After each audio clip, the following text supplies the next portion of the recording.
fois-ci, nous allons enchaîner, toujours parler de recyclage et le réemploi qui, vous le savez, hein, on l'a dit, peine encore à se généraliser sur les chantiers. Pourquoi et comment surtout lever les freins qui existent aujourd'hui? Nous allons tout de suite en discuter avec le panel suivant. Mesdames et messieurs, j'ai le plaisir d'accueillir sur scène Emmanuel Ledoux, Hervé Demestre et Raphaël Fourquemin. Merci de les applaudir.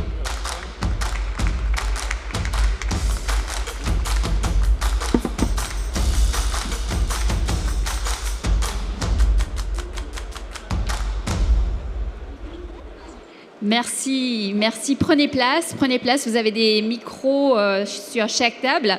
Donc, juste pour faire les présentations très rapidement, donc Emmanuel Ledoux, vous êtes directrice générale de l'Institut national de l'économie circulaire, l'INEC. Hervé Demestre, le président de Valobat. Et nous avons Raphaël Fourquemin, qui est architecte, urbaniste et administrateur de l'association Hydre, voilà, interprofessionnel de la déconstruction et du réemploi. Donc voilà, merci d'être avec nous hein, pour cette discussion. Vous avez pu suivre depuis ce matin nos intervenants parler de ce sujet d'économie circulaire, du réemploi et de ces matériaux pour décarboner. Peut-être un petit rappel, l'économie circulaire, on en parle tout le temps dans tous les sens. Rappelons-nous ce que c'est, ce que ça représente, en tout cas dans l'industrie du bâtiment. Qu'est-ce qu'on peut dire? Peut-être on va commencer avec Hervé.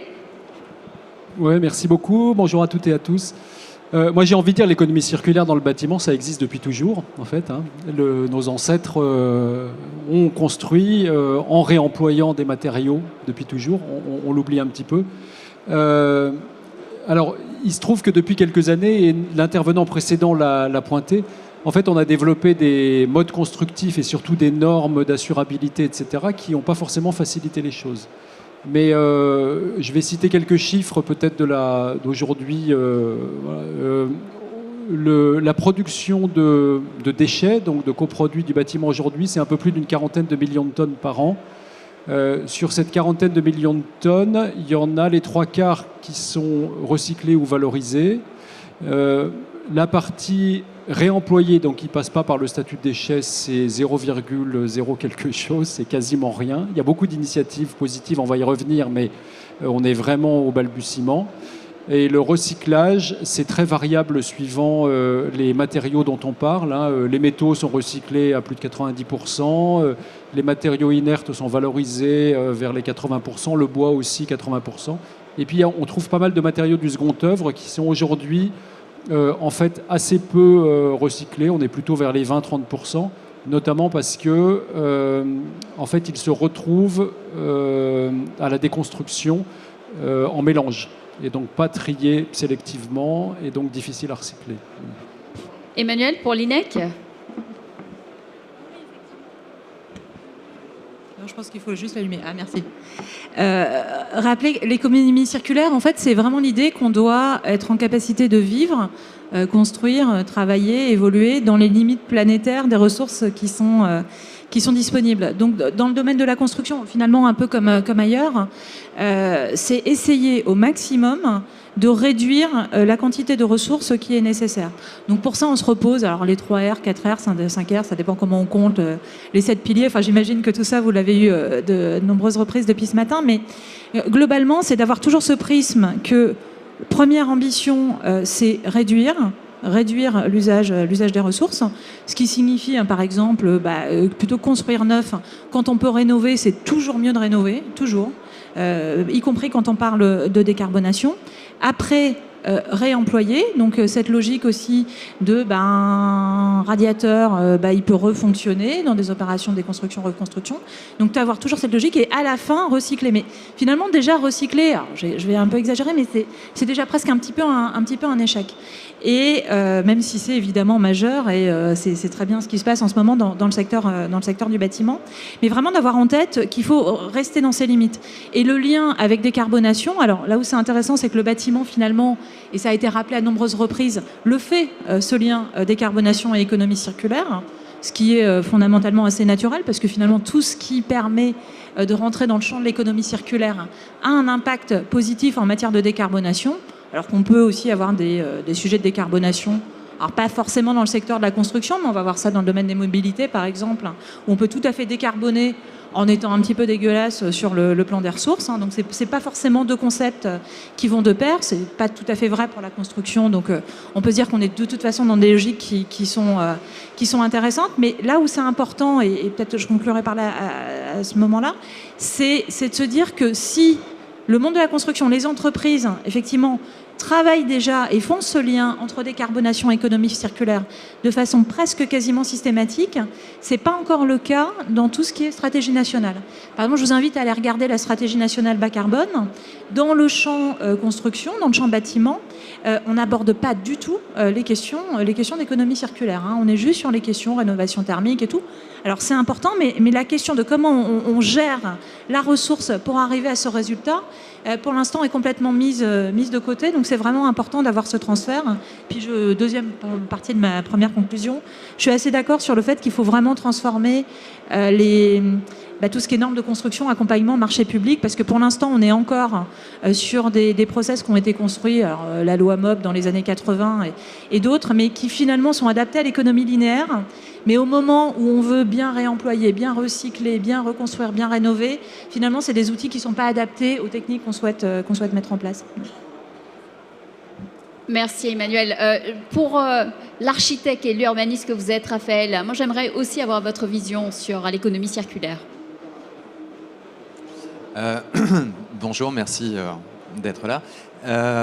Oui, ma vision sur l'économie circulaire, elle est relativement partagée quand même avec mes deux collègues qui sont là. J'ai pas forcément énormément à rajouter sur le sujet. Je crois que ça a été assez clairement explicité. Ce qui me semble effectivement important les deux points qui me semblent vraiment importants sur lesquels il faut insister, c'est le fait que, en effet, l'économie circulaire, en réalité, c'est quelque chose qu'on a oublié, mais seulement très très récemment. Globalement, au début du XXe siècle, à peu de choses près, c'était juste la pratique normale. Et donc, c'est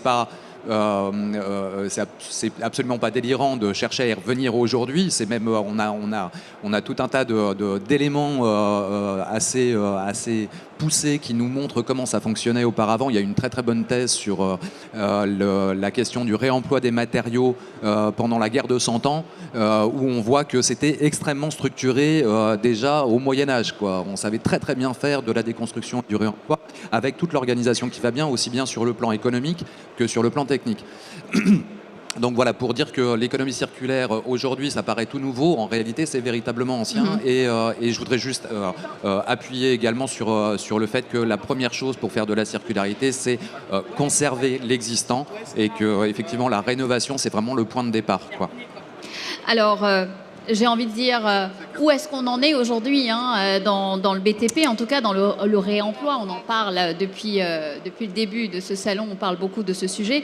Où est-ce qu'on en est aujourd'hui, 2 ans après la loi AGEC? Où est-ce qu'on en est aujourd'hui et quels sont les changements justement pour le secteur BTP? Peut-être Hervé, un mot là-dessus pour vous. Ouais, merci. Alors on peut peut-être commencer par le réemploi parce que vous avez souligné que c'est quand même il y a la réduction, mais après il y a le réemploi, que la première priorité c'est le réemploi. Donc commençons par le réemploi. Alors le réemploi, on peut regarder les choses par le côté positif et le côté un peu moins positif. On va commencer par le second. C'est pas grand-chose. Hein. Franchement, c'est pas grand-chose. C'est-à-dire que pourquoi Hervé? Pourquoi est-ce que le réemploi, alors que c'est un vrai marché, c'est un vrai secteur? Je pense que la première chose, c'est qu'on a juste perdu l'habitude. Depuis 2 générations, on a juste perdu l'habitude. Et puis, pour plein de raisons vertueuses, on a développé des normes, des réglementations, des habitudes de construction qui ont été faites pour la sécurité, pour l'assurabilité, et qui ont été faites en fait pour fonder sur la mise en œuvre de matériaux industrialisés. Et donc qui ont rendu finalement le réemploi un parcours du combattant aujourd'hui. C'est-à-dire qu'un architecte, un maître d'ouvrage qui veut réemployer pour une rénovation ou pour une construction, c'est extrêmement compliqué pour plein de raisons. Alors maintenant, donc ça j'étais sur le côté négatif des choses. Si vous vouliez des statistiques, 0,0 quelque chose, je ne suis même pas capable de vous dire le quelque chose. Vous avez peut-être à l'INEC, mais voilà. Bon. Et d'ailleurs, je fais une petite parenthèse, dans les débats sur la mise en œuvre de la REP, il y a eu des débats un peu surréalistes sur l'objectif qu'il fallait se fixer de réemploi. Certains disaient 5%, d'autres 20%, etc. On n'en est pas à se fixer... on n'en est même pas au point où l'objectif est, à mon avis, une question pertinente. La question, c'est comment est-ce qu'on passe d'initiatives ponctuelles à de la massification. Alors, je vais passer au côté positif. Moi, je ne connaissais pas ce secteur il y a un an. J'ai eu l'occasion de rendre visite à un certain nombre d'initiatives de réemploi et il y a des trucs super qui sont en train de se passer, mais vraiment super. Alors, ça va depuis une initiative locale, souvent économie sociale et solidaire, qui part sur un matériau et puis qui va mettre en place une ressourcerie, jusqu'à des plateformes avec toute la logistique, l'informatique, etc., pour traiter, reconditionner certains matériaux ciblés et qui aujourd'hui, sur certains matériaux, alors on pourrait en citer quelques-uns, commencent à représenter plusieurs pourcents du marché du neuf, alors même que c'est plus cher que le neuf. Donc il y a des trucs super qui se passent. Il y a un certain nombre de freins qu'on peut lever là-dedans. Mais voilà, donc on est sur le réemploi, l'impression que j'ai, c'est qu'on est vraiment à une espèce de point d'inflexion où les choses se mettent en mouvement, des initiatives privées. Le CSTB a pris conscience de la problématique réglementaire, a travaillé le sujet. Donc je pense qu'on est au point de départ d'une nouvelle histoire là-dessus. Voilà. Merci Hervé. Peut-être Raphaël, là-dessus, vous le disiez, et Hervé le disait à juste titre, on a perdu l'habitude. Comment est-ce qu'on reprend les bonnes habitudes ? Alors ça, c'est compliqué comme question. Comment on reprend les bonnes habitudes ? Je pense que on va dire le point de départ pour reprendre des bonnes habitudes, avant tout, c'est de faire de la sensibilisation. Donc finalement, c'est un petit peu ce qu'on est en train de faire aujourd'hui. Et puis derrière ça, d'enchaîner avec de la formation aussi bien en formation initiale qu'en formation continue, en formation professionnelle. Et pour ça, il y a un très très gros travail de structuration de cette offre, parce que on a on va dire une clepsydre de toute façon écologique, environnementale qui maintenant est bien engagée. Et si on veut que le réemploi soit un vrai facteur pour atténuer ce qui nous arrive, il va falloir que les formations se passent de manière très très rapide maintenant. Donc il y a un gros travail à faire sur ce sujet-là, je crois. Et Aline ? Excusez-moi, juste pour compléter un petit peu, je pense qu'il y a un autre point aussi qui est important pour permettre de massifier tout ça. Pour l'instant, on regarde encore le réemploi au niveau du projet, au niveau du bâtiment. Or, si on se cantonne à ça, on va toujours rencontrer les mêmes difficultés, notamment les difficultés d'organisation du projet, du chantier, et les difficultés de stockage et de remise en circulation des matériaux. Le stockage, c'est avant tout du foncier. Le foncier, ça coûte cher, on le sait. Ça prend de la place, surtout pour des matériaux du bâtiment, de la charpente, des choses dans le genre. Et ce qu'il faut qu'on arrive à faire aujourd'hui, c'est à structurer ce qu'on va appeler ce qui s'appelle le métabolisme urbain en quelque sorte, ou le métabolisme territorial même plutôt. C'est-à-dire réussir à anticiper à plusieurs années en amont les futurs chantiers de rénovation ou de déconstruction, de manière à prévoir plusieurs années à l'avance ce qu'on est susceptible de faire de ces stocks de matériaux. Alors c'est tout à fait envisageable dans la mesure où la majorité des maîtres d'ouvrage qui ont un foncier important, à savoir les bailleurs sociaux, les communautés de communes, les agglomérations, etc., ont de toute façon planifient à plusieurs années. Ils savent très bien que dans quelques années, ce bâtiment-là, il va falloir y faire des travaux. Donc autant anticiper ça et mettre tout ça dans la boucle du réemploi tout de suite. Je pense que vraiment aujourd'hui, c'est important pour pouvoir accélérer le mouvement.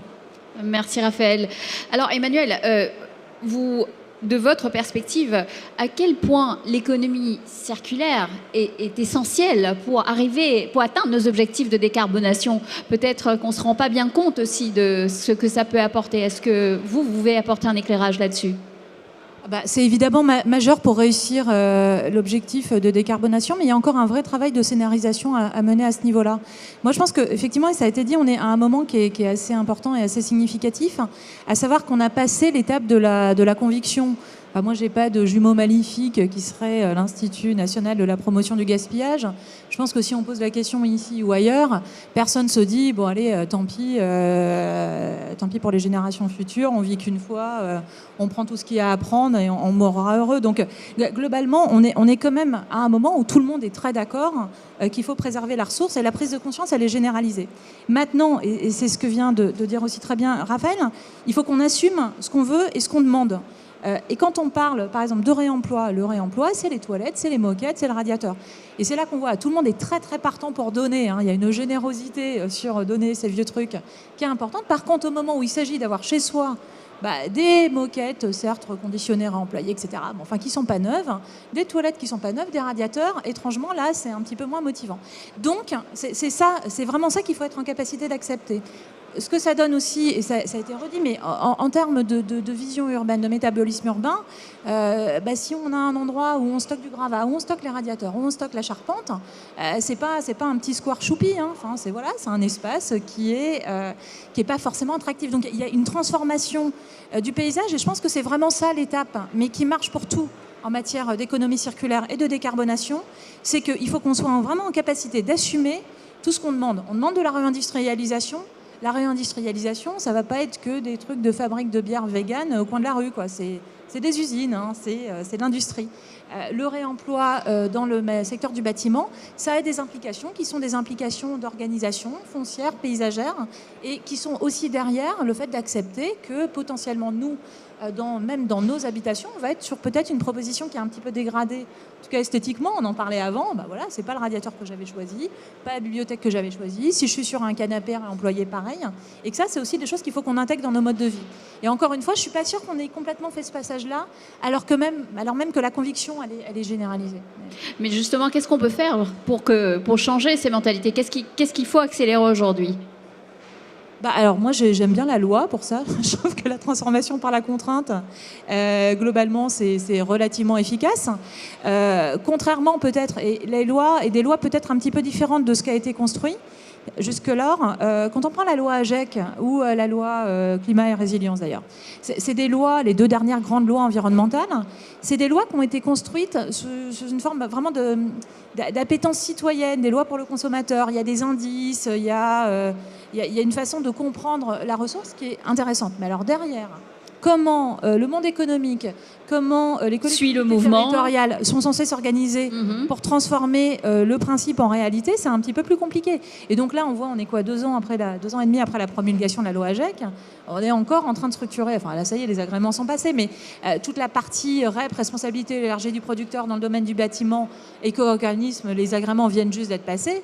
Et puis bon, alors je pense pas trahir le secret, mais enfin c'est quand même encore un petit peu compliqué en termes de mise en place, d'organisation, etc. Donc à un moment, c'est super de faire des grandes annonces, mais pareil d'ailleurs dans les questions de décarbonation, dire youhou, on s'engage, on décarbone tout en 2050. Si derrière, on n'est pas capable de construire des trajectoires avec des objectifs, on va encore avoir des vœux pieux.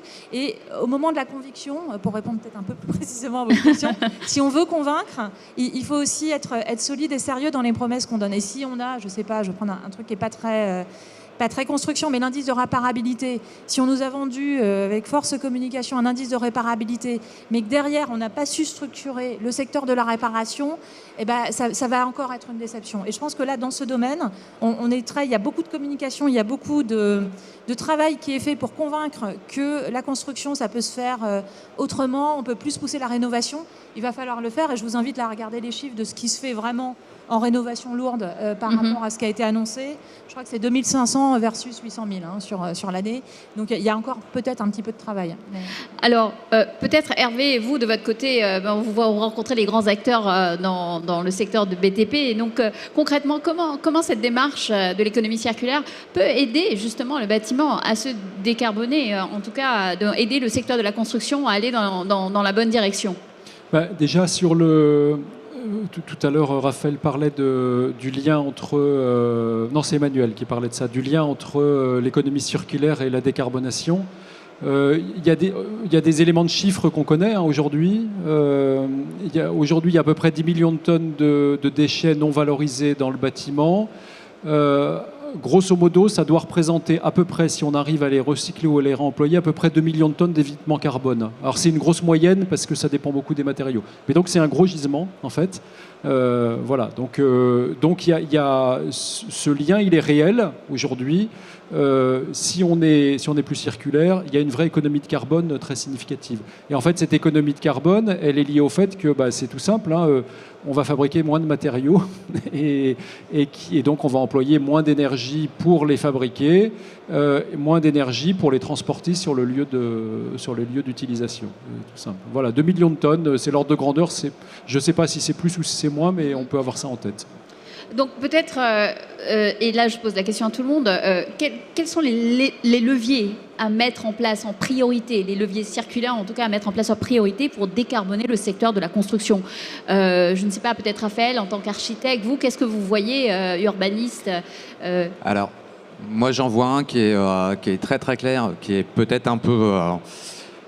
qui risque de pas forcément toujours plaire, mais pour moi, c'est pour ça qu'on est là. Voilà, pour moi, il faut littéralement changer les prix, le prix de la matière.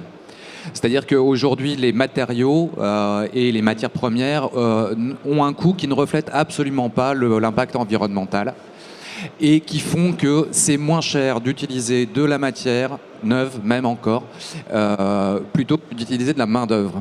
Une des caractéristiques de la déconstruction et du réemploi des matériaux, c'est avant tout la différence justement entre le flux monétaire dirigé en déconstruction-réemploi vers le travail, donc la main-d'œuvre, et en neuf vers la matière.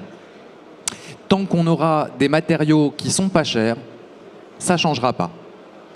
Voilà, je pense que vraiment ça c'est un levier très très important et donc quand j'entends, alors je vais pousser un peu, quand j'entends le gouvernement qui fait une prime de 30 centimes par litre d'essence, moi ça me fait bondir littéralement. Il faudrait que le gouvernement fasse passer l'essence en réalité à 5 euros, 10 euros, 15 euros, je ne sais pas combien, mais qu'on aille dans cette direction-là en réalité. Et à ce moment-là, on aura des matériaux qui commenceront à coûter suffisamment cher pour être regardés comme une richesse et non plus comme un déchet dont il faut se débarrasser. Et à ce moment-là, on mettra en place devant la main-d'œuvre qui va bien pour pouvoir les conserver, les déconstruire et les réemployer derrière. Emmanuel, Hervé, vous en pensez quoi? Moi, je suis alors, sur le prix à la pompe, on en rediscutera, mais non, moi, je suis assez d'accord sur le fait qu'il faut, encore une fois, c'est assumer ce qu'on demande. Donc, quand on parle, moi, ça me frappe toujours pour rebondir, comme on dit un peu sur ce que tu disais. En général, quand on parle d'économie circulaire, il y a deux types de réunions. Il y a les réunions où on se félicite que l'économie circulaire, ça va créer tout plein d'emplois. Alors, c'est 800 000, enfin, c'est entre 200 000 et 4 millions en fonction de comment on compte, en gros. Et puis, il y a les réunions juste après, on dit, bon, on a un petit problème quand même, l'économie circulaire, c'est plus cher. Oui, et ça a été très bien dit. À un moment, l'économie circulaire, déjà, c'est difficile à automatiser parce qu'il y a de la variabilité de flux, hein, donc c'est forcément des vrais gens, et c'est des vrais gens qui sont payés plutôt en France avec un salaire français et pas un salaire indonésien. Donc tout de suite, ça génère quelques différences. Donc là aussi, c'est cette idée de à quel point on assume ce qu'on demande, qu'il y a un truc presque par nature inflationniste, effectivement, dans les dynamiques d'économie circulaire, mais qui finalement sont une redistribution tout au long de la chaîne de valeur. Et que ça encore, c'est quelque chose qu'il faut assumer, qui politiquement doit être encaissé. Mais ça, ils en ont plutôt assez conscience de comment on va pouvoir encaisser ça. En tout cas, le travail sur le PLF, pour l'instant, a l'air de le mettre pas mal en valeur. Sinon, si on fait effectivement le lien stratégie décarbonation et construction. Alors nous, on a fait tout un travail de scénarisation là-dessus, avec deux scénarios. Un scénario tendanciel, un peu mou du genou, on continue un peu d'économie circulaire, mais pas plus que ça. On est parti des scénarios de l'ADEME.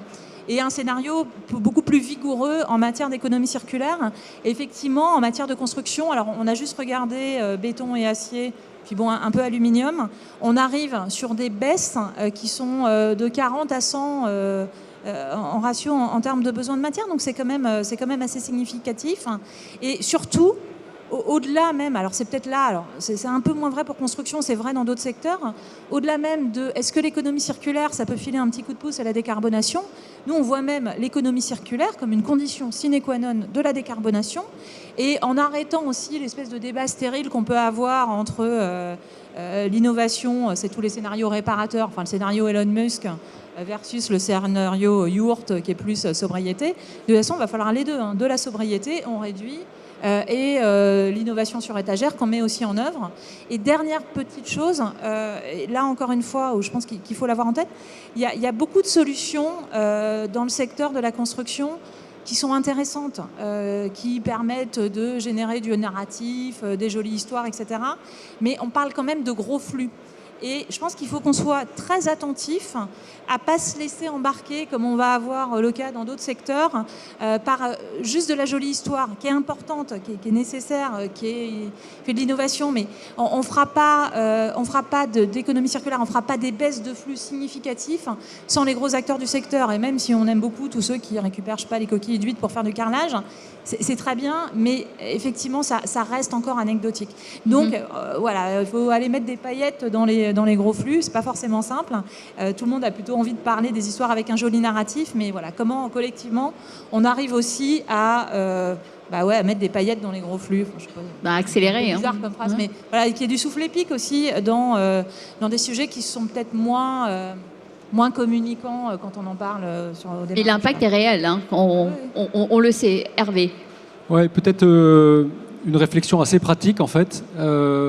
Aujourd'hui, moi j'aurais tendance à dire ce qu'il faut faire en premier, c'est assurer la déconstruction sélective, autrement dit le tri à la source. C'est-à-dire qu'aujourd'hui, il y a à peu près 4 millions de tonnes, alors je suis désolé, je cite beaucoup des chiffres, mais quand même, de matériaux qui se retrouvent à l'enfouissement parce qu'on ne sait juste pas ce qu'il y a dedans, ils sont en mélange en fait. Voilà.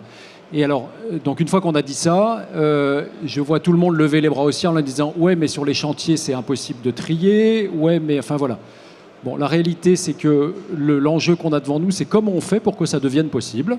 Et là, il y a un truc qui va faire plaisir à Raphaël, c'est qu'on est en train de faire en sorte quelque chose qui va impacter le prix des matériaux. Je ne sais pas si c'est bien à la fin, mais ça va faire plaisir à Raphaël. Voilà. Alors, comment ça marche ? C'est cette histoire de la REP. Cette histoire de la REP, précisément, ce qu'on est en train de faire, c'est la chose suivante, c'est les fabricants de matériaux vont payer une éco-contribution. Voilà, donc ça va alourdir le prix des matériaux. Et cette éco-contribution, elle va être utilisée par des éco-organismes pour financer la collecte séparée de matériaux de manière à ce qu'on puisse les recycler derrière et à financer le recyclage derrière. Et voilà. Et alors après, une fois qu'on aura fait ça, ça veut dire qu'il faut qu'on mette en place un maillage sur le territoire. C'est notre boulot. Des points de reprise apporter tous les 10 km, tous les 20 km, de manière à ce que ce soit à portée de main. Puis après, il va falloir faire changer les habitudes des dizaines de milliers de personnes qui sont sur les chantiers. Absolument, voilà. Il faut les former, il faut qu'ils sachent utiliser ces matériaux. Voilà, exactement. Et donc, c'est de la communication, c'est leur expliquer à quoi ça sert. Et en général, quand on donne les moyens aux gens et qu'on leur explique à quoi ça sert, ils font. Voilà. Donc, ils vont faire, mais il y a quand même pas mal de boulot pour leur donner les moyens, leur expliquer. Donc, c'est du maillage, c'est très basique. C'est des points de reprise avec des contenants, des bennes de matériaux, des consignes de tri. Et puis des conditions sur les chantiers et sur les points de reprise qui fassent qu'on puisse faire le tri à la source. Voilà. Merci Hervé. Nous allons pouvoir prendre quelques questions avant la fin. Donc, nous arrivons quasiment à la fin de ce panel. N'hésitez pas, nous avons des micros dans la salle si vous voulez poser des questions à nos panélistes. N'hésitez pas. Et moi, je veux revenir entre-temps sur on parlait de réemploi. Et c'est vrai que, comme ça, à le dire, c'est pas très sexy. Et comment est-ce qu'on fait aujourd'hui pour attirer justement plus de jeunes et surtout monter en puissance, en tout cas avec ce que vous disiez Hervé, de former ceux qui sont déjà sur les chantiers à aller dans cette direction, à les former à utiliser ces nouveaux matériaux et à comprendre justement ce secteur du réemploi. C'est un peu ça aussi la question. Hein. Ouais, alors moi, attirer des jeunes sur ça, je pense qu'il n'y a aucun problème. Alors, moi, j'ai un âge qui respectable. Depuis que je m'intéresse à ce sujet du recyclage, du réemploi, que j'embauche des gens dans c'est pas un problème, hein. Ils ont compris avant nous et ils ont envie d'y aller. Des jeunes qui se lèvent le matin pour aller sauver la planète, j'en vois tous les matins et c'est eux qui me dynamisent. Donc, je suis pas inquiet. Il faut juste qu'on leur donne les moyens de faire, à mon avis, hein. Voilà. Et sur l'aspect vraiment un peu upskilling de ceux qui ont été habitués à travailler dans le bâtiment depuis longtemps avec des manières, on va dire, traditionnelles, hein, là, il y a un vrai sujet. Ouais, ça, je pense que c'est effectivement un sujet qu'il ne faut pas qu'on néglige, hein, dans le secteur en particulier, les métiers durs, construction, travaux publics. Alors peut-être un petit peu maladroitement, il y a quelques mois, j'étais dans un jury où j'ai dû faire référence à ceux qui avaient un vrai travail, hein. Je crois que c'était pour une proposition qui était faite pour Colas, d'effectivement ceux qui portent vraiment des trucs, enfin qui s'abîment quoi, physiquement, et que là, il faut vraiment qu'on soit vigilant à ce qu'il n'y ait pas de décrochage. Avec, nous on le voit de temps en temps, hein, dans des entreprises où il y a des projets où ça a un peu la lubie de la direction. Enfin, le moment où ça arrive dans l'agence, c'est compliqué, ça rend le travail plus difficile, c'est des nouvelles méthodes.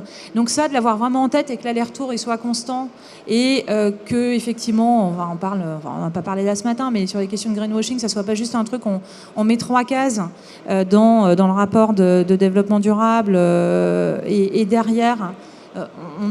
On n'assume pas là aussi ce que ça signifie. Donc ce travail sur les gestes de ce que ça signifie, il est effectivement assez important.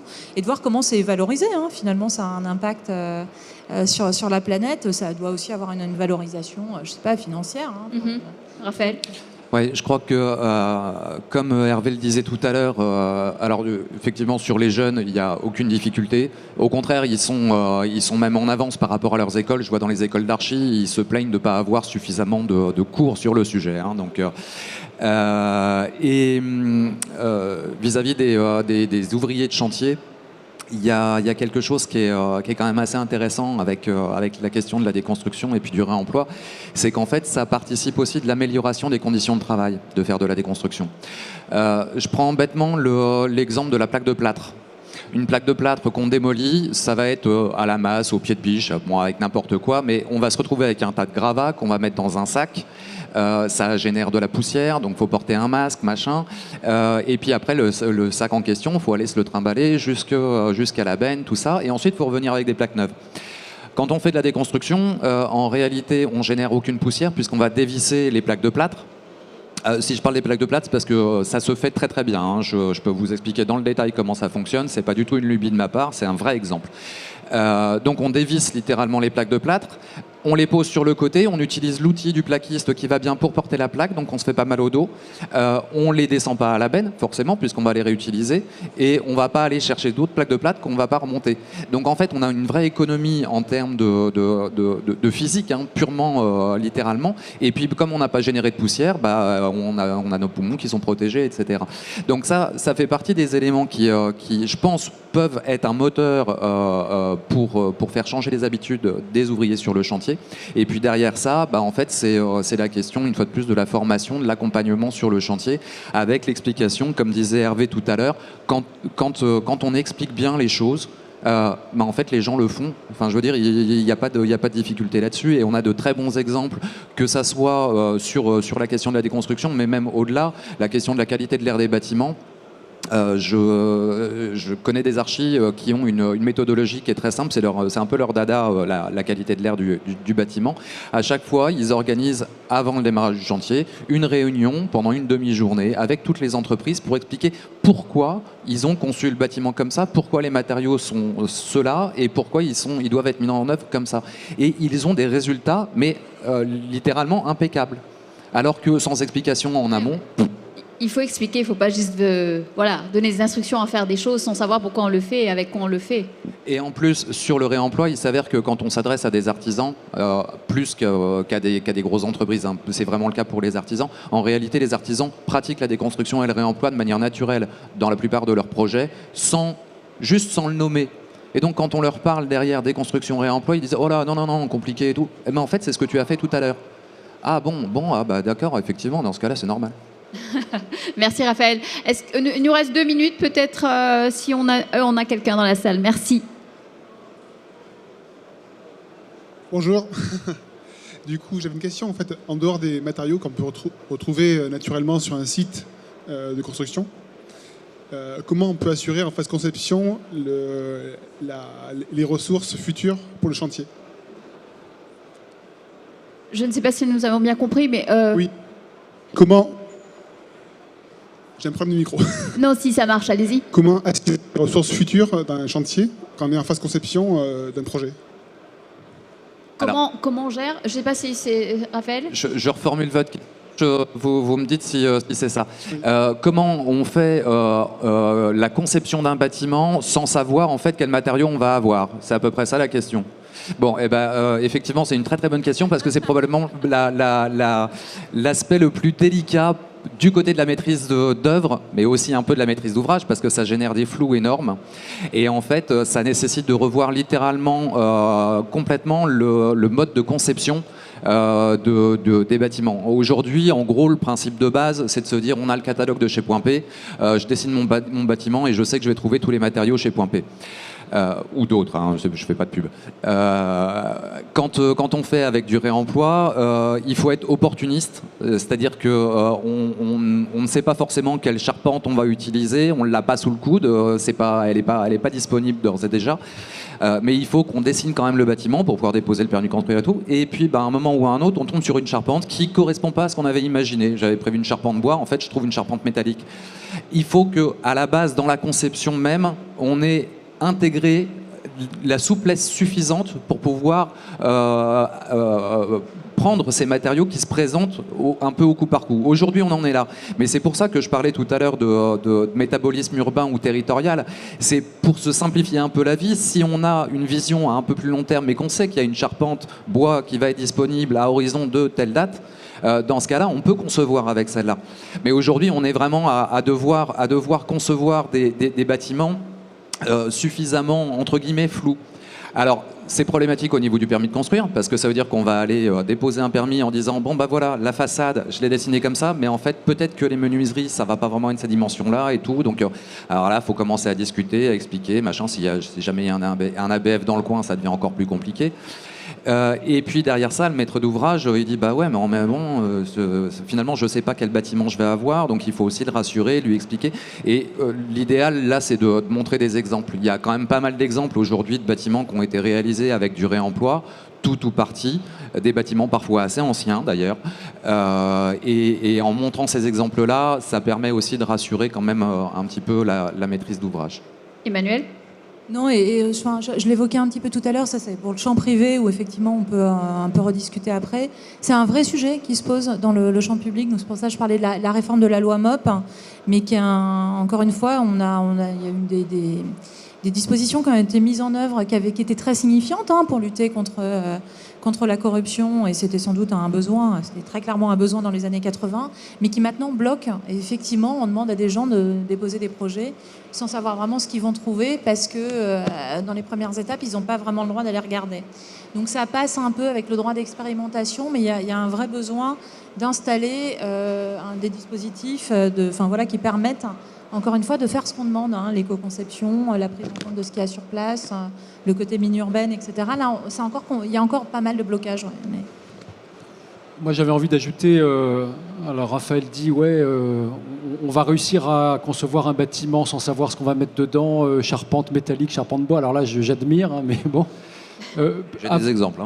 Avant même de faire ça, il y a un truc assez simple qui nous manque aujourd'hui sur le réemploi, c'est en fait des bases de données plateformes qui soient utilisables par les gens du métier. J'en discutais récemment avec un métallier qui fait un peu de réemploi. Il me disait, moi, le problème que j'ai aujourd'hui, c'est que les informations techniques dont j'ai besoin pour savoir si c'est la pièce dont j'ai besoin, en fait, en général, sur les bases de données qui sont à ma disposition, je ne les ai pas. Donc après, c'est un peu comme sur le Bon Coin, j'appelle, je dis voilà, et on me donne la dimension et je m'aperçois que ce n'est pas le truc qu'il me faut. Voilà, donc on a à construire pour que ça se massifie, tout simplement des outils pour rendre la ressource disponible auprès des acteurs. Alors, peut-être pour compléter ça, tout à l'heure, vous avez certainement entendu parler du diagnostic PEMD, l'ancien diagnostic déchets. Et en fait, donc c'est un pas en avant, bon, qui me semble largement pas suffisant, justement parce qu'il répond pas à ce genre de besoin. Et aujourd'hui, les acteurs de la déconstruction et du réemploi utilisent plus que le diagnostic d'échelle, diagnostic PMD, ils utilisent nous ce qu'on appelle l'étude ressources ou le diagnostic ressources. Et en fait, l'avantage de ce diagnostic, contrairement au PMD qui va faire un listing de tout, y compris ce qui va partir en déchets, que ça soit en enfouissement, en recyclage, tout en listant éventuellement des pistes de réemploi, l'étude ressources se concentre vraiment sur les matériaux qui sont littéralement réemployables. Et en fait une analyse suffisamment fine pour que justement on ait une base de connaissances techniques des matériaux. Alors, c'est pas forcément suffisant pour pouvoir ensuite travailler avec les bureaux d'études techniques, etc., etc. Mais ça donne quand même une base suffisante pour, commencer à concevoir, et deux, commencer à envisager les protocoles de vérification qui seraient potentiellement nécessaires, du genre pour une charpente métallique ou quelque chose comme ça. Et voilà. Donc ça, c'est un outil qui est vraiment très important, qui est pour le coup aujourd'hui bien implanté et qu'il faut vraiment utiliser, et ça le plus en amont possible d'une déconstruction ou d'une rénovation. Plus tôt c'est fait, plus on a de chances de pouvoir flécher les matériaux vers le réemploi. Merci. Peut-être une dernière question, sinon on va s'arrêter ici, je pense. Voilà, on a une question ? Ah oui. Merci Hervé, je ne l'avais pas vu. Merci.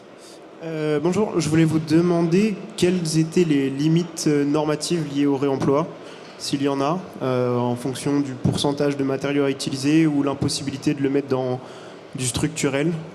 Voilà. Raphaël ? Je commence avant. En fait, ça dépend beaucoup des matériaux dont on parle. C'est-à-dire qu'en fait,